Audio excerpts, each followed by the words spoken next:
కార్తీక మాసంలో మొదటి రోజు గోదావరికి వచ్చి దీపాలు వదులుకుంటున్నాను.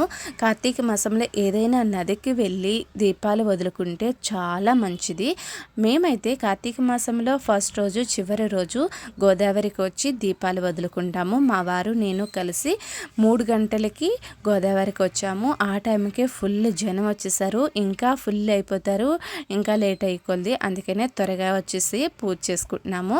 ఫస్ట్ స్నానం చేసి వచ్చిన తర్వాత పసుపు గణపతిని ప్రిపేర్ చేసుకుని గణపతికి పూజ చేసుకుని తర్వాత దీపాలు రెడీ చేసుకుంటున్నాను. దీపాలు రెడీ చేసేసుకుని అప్పుడు పూజ అంతా పూర్తయిన తర్వాత ఈ దీపాలు తీసుకుని వెళ్ళి గోదావరిలో వదులుతాము. గోదావరిలో చక్కగా ఈ మొదటి రోజు దీపాలు వదులుకుని ఇంటికి వచ్చేసాము.